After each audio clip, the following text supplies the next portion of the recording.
It's January 2008. I've just proposed to my girlfriend and quit my full-time job in the same week. It's now entirely on me to figure out how I'm going to pay my bills writing music before my savings run out, and I don't have a lot of time.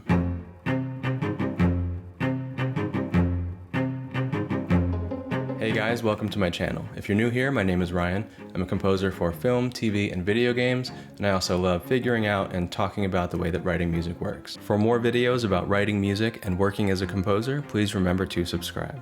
Since quitting my job as a composer's assistant all those years ago, I've been earning my living pretty much entirely through music. I haven't had a job with somebody expecting me to show up at a certain time in over a decade. In this video, I thought I'd share some of the ways that I've been able to make that happen. If you're thinking about writing music for a living, hopefully you can get some ideas about how it can be done. So there are 5 main categories of income I have, and I'll go over each of them in detail. The first is scoring projects, which is films, video games, anything where I'm being asked to write a specific piece of music for a specific project.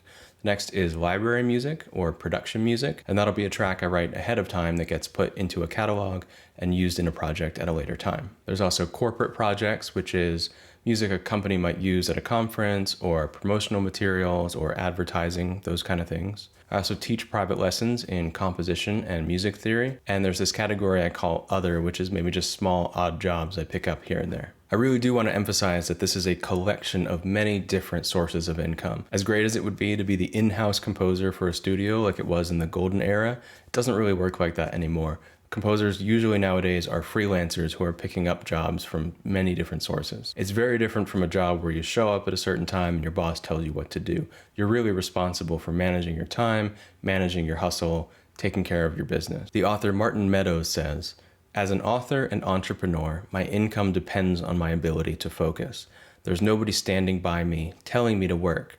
I have to implement strategic exercises and discipline myself, or my business won't grow."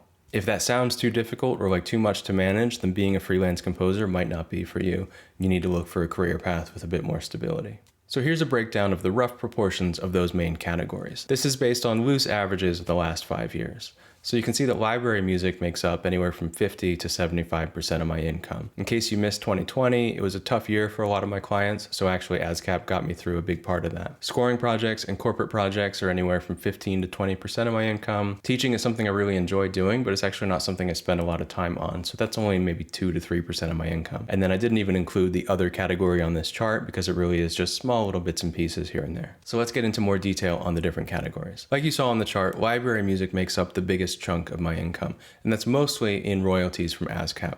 There are times where also the companies might license a track and I'll get a licensing fee, but ASCAP is the bigger part of that. So usually what this means is I'll write a set of tracks and send them off to companies I have a relationship with. They'll put them in their catalog, and they have relationships with editors and other networks. Those editors will come upon my tracks while they're editing their show and want to use it. Eventually the show will air, ASCAP will pick that up, receive the income from the network, pay out the royalty to me.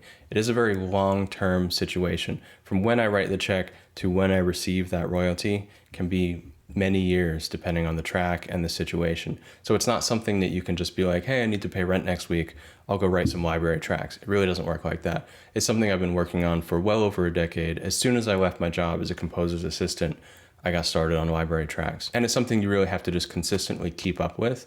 Eventually it builds over time. If you're watching this and you're interested to know more about how the production music world works, please leave a comment and let me know. Scoring projects is when I'm specifically asked to write original music for a certain project. So this could be for a TV show or for a movie, a video game. Sometimes this might be the intro to a podcast. Anything where somebody's saying, hey, this is what I need, this is how long it needs to be, and we work out a price. Usually there's an upfront fee for the project, and then it really depends on the situation if there's going to be royalties or if I retain ownership of the writers. All those different things are very kind of context dependent. It changes from project to project. The next category I call corporate projects. Those are things like commercials, advertisements, sponsored videos. I've done things for Lowe's, for the Mississippi Power Company, for California Lottery, for MTV promotional material. Projects that are maybe not as creatively fulfilling because I'm fitting to somebody else's requirements, but they definitely pay better because there's a company behind them that has a budget, as opposed to maybe a really fun, quirky independent film that is being made just on the director's credit cards. Teaching is the smallest of these main categories. It's not something I do all the time, but it is something I really enjoy doing. One of the main reasons I like doing it is the same reason I make these videos. It's hard to find people in your everyday life who want to talk about music theory. You can't go to the grocery store and be like, hey, what'd you think of that flat 9 chord in WandaVision? But the other reason I really enjoy teaching is because it forces me to think about fundamentals. It makes me a better composer because I really can't teach something if I don't feel like I understand it. So every time I have a lesson with someone and I'm teaching them something new or I'm giving them a critique on a piece, it's really also helping me learn those things again as well. There is a long history of teaching in the composing profession. Mozart, Haydn, Beethoven, they were all teachers. Rimsky-Korsakov was a teacher and his most famous student was Stravinsky. If you listen to any early Stravinsky, you can definitely hear the Rimsky-Korsakov influence in there. So I kind of also like feeling like I'm a little bit in a part of that tradition. That other category is any of the things that might bring in some money but are not really my main focus.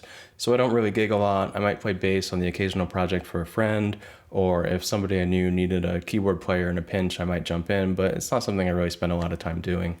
Also, this might mean arrangements or lead sheets. My wife used to work for an after-school orchestra program, and sometimes I would do string arrangements for the orchestra. Things like that are in this miscellaneous category, which are things I just kind of pick up here and there. And again, like I said, they're not really the main focus of my work. So I think I should make it clear that I didn't just walk out of high school and start earning a full-time income writing music.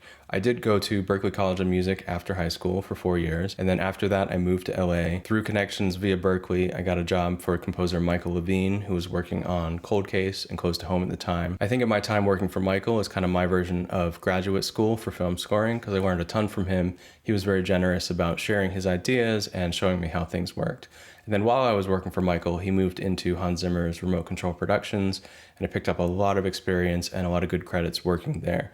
So then when I left that job, I didn't take any projects with me, but I did have a lot of that experience about how things worked. I imagine it would have been possible, but a lot harder if I just tried doing this coming out of high school without all of that knowledge and experience going into it. So take your time. If you have to work a corporate 9-to-5 job while you're honing your craft at night, while you're working on independent projects and really hustling, I think that's a perfectly reasonable thing to do. So every composer's experience is going to be very different. I have some friends who make money through musical theater. I have some who do very well on TV music. Hopefully this gave you some ideas of how one guy's doing it. This is my first non-music theory composition-oriented video, so please let me know. Was this helpful to you? Should I just stick to the music? Do you want more like this? Leave a comment, and I'll see you in the next one.